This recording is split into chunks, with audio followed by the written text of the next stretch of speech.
I'm Josette Leader, and I'm a lot of things. I'm a sister, I'm a daughter, and I'm a proud auntie. Being a social worker is what pays me, but really I'm just a Christian with a heart for God and a heart for people. I'm also a musician, a storyteller, I'm a recovering shopaholic, and honestly, I'm just your favorite ambivert. Oh yeah, and I'm a pastor's kid, or PK if you will. A few years ago, I shared a post on social media just sharing a little bit about what it was like for me growing up as a PK. I shared the highs and the heartbreaks. I shared the things that stuck with me, the things that I wish were different, and the pieces of church life that still sit really heavy on my heart. What I didn't expect was the response. People from all walks of church life had something to say. And that's when I knew this conversation needed to go a little bit deeper. A philosopher once said that the power of change is in the power of disclosure. And honestly, I could not agree more. And that's why I created the Full Disclosure Project. For me, it's a space where real stories can finally be heard. And I'm gonna invite some other PKs along the way as well to share their stories. No masks, just the truth, the full truth about what it's like to grow up in the spotlight of ministry and still come out standing. So here it is. Welcome to the Full Disclosure Project. I'd like you to just share a little bit about who you are. My name is Aaron Estridge. I also go by Aaron Ridge. I am an R&B artist, singer-songwriter, music enthusiast, lover of Dungeons and Dragons, and I am a PK. What are some things that bring you joy and make you feel most alive? I love playing music, listening to music, talking about different aspects of music and stuff like that. And then outside of music, like I mentioned, Dungeons and Dragons. I adore playing that game, watching it, consuming it. I also love comedy and just lightheartedness and lighthearted things in general. And you mentioned you're a singer-songwriter. Yeah. Can you tell us a little bit more about that? Where can we find your music? I can absolutely tell you more about my most recent release, Lift, which released on August 15th. And you can listen to that on all major streaming platforms. I will not name them because they do not pay enough. Yeah, you can stream all of my music on all major streaming platforms. So Spotify, Apple Music, yada, yada, yada. And how would you describe your music? My music is R&B, it is soul, it is very vibey, especially the newest iteration of the most recent stuff I've been making is very vibey, very almost retro feeling in a lot of ways, but not dated, not old, but retro. So yeah. Who am I? I am a community revolutionizing individual. I love to plant myself in places where I can shake things up. I am somebody who loves very deeply, very passionately, very intentionally, and I'm goofy. I really love to take life as it is and really nothing more than that. I feel like I've lived so many different lives that I truly don't want to take the one right now, the iteration of the one right now for granted. I'm me. Sometimes I really feel like I'm just Antonia.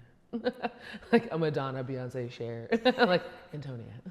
I'm one of one. I really do feel that. I would say brings me so much joy is getting together with friends and people that I love. Also being out in nature is really great, but being out even in my garden is so nice. So Uplift Kitchen came about in 2020 because one of my old neighbors and I, my friend being a personal chef, me being someone who's chronically online, we thought, wow, what a great way to meld the two things. And we started Uplift Kitchen and it soared. I've never been attached to something like that before that just took flight. We barely had to do anything. And our main goal was feeding people.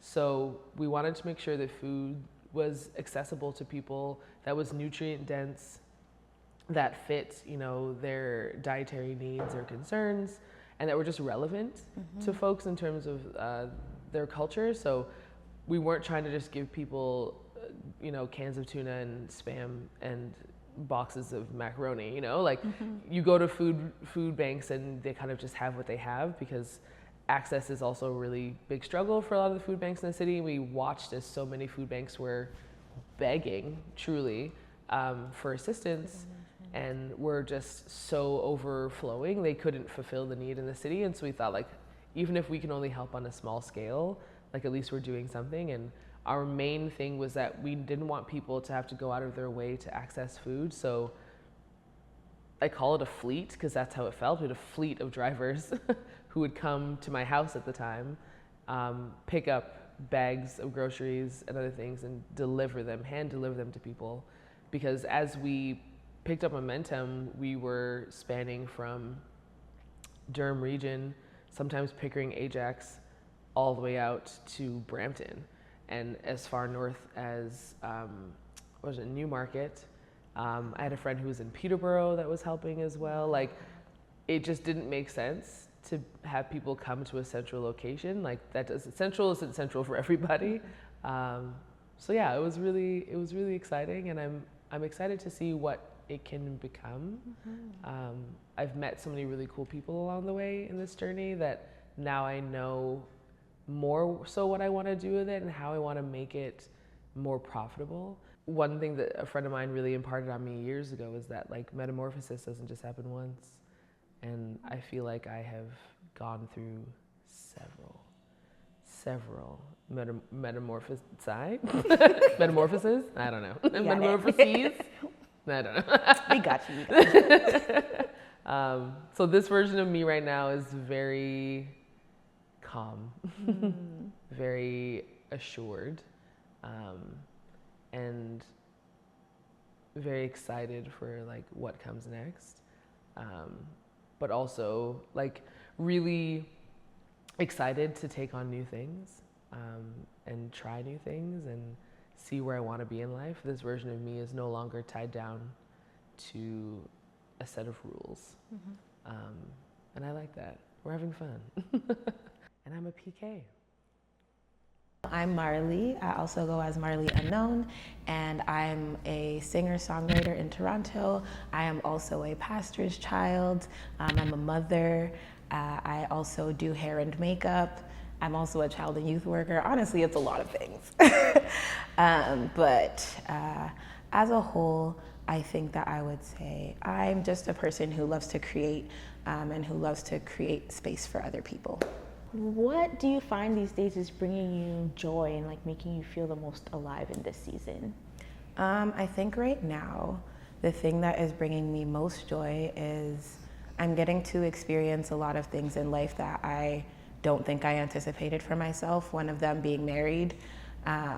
So I'm enjoying this new, like, transition of being a wife. So that has been really beautiful, and introducing somebody into my already created family that's just become bigger. That's been a really beautiful transition. And I also am a part of a beautiful community called Pretty Girls Sing, where we create a safe space for women to come to learn music, to learn their voice, and to kind of find out who they are outside of and inside of music and what that looks like for them. And those two things have, I think, brought me the most joy this year. I actually was doing some vocals for an event, and it was a group vocals. I'm gonna plug a couple of my artist friends. And I was working with Christina Smith and Sofinari, two very talented women in the music industry. And when we were sitting down to have rehearsal, we were leading our own rehearsal, and we were kind of like, we wish there was a space where we could do this and just be in the room and sing together and encourage each other, but also have fun and just be ourselves and not take us too seriously. And we kind of walked away from that and never really revisited the conversation. But as the year kind of started to go by, I don't know if anyone else is experiencing this, but this year has gone by very quickly. And I just decided to make a group on Instagram, like a group chat with a bunch of people I knew were interested in singing, not necessarily just artists.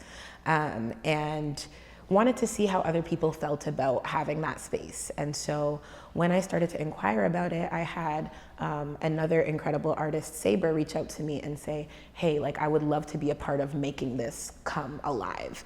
And so we partnered together and started our first one.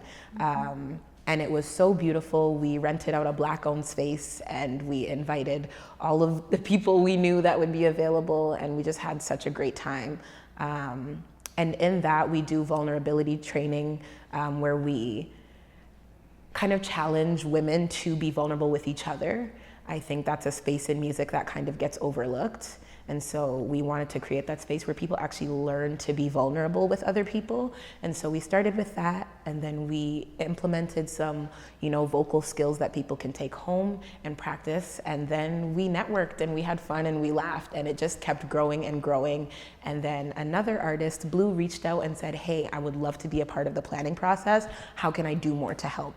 And then we added her into the team. So now the three of us kind of make up Pretty Girl Sing, our staff, and we have just been trying to work with as many women in the city to highlight their music. So we have like a highlighted artist every month, and we share their story and they sing their original music.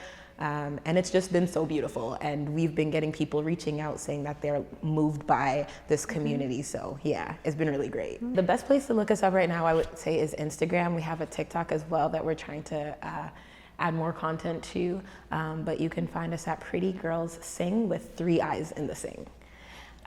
Pretty Girls Sing TO. And yeah, find us on Instagram, send us a DM. We'd love to have you there. All right, that's a little glimpse into who we are. Come back next time as we get into what growing up in ministry was really like.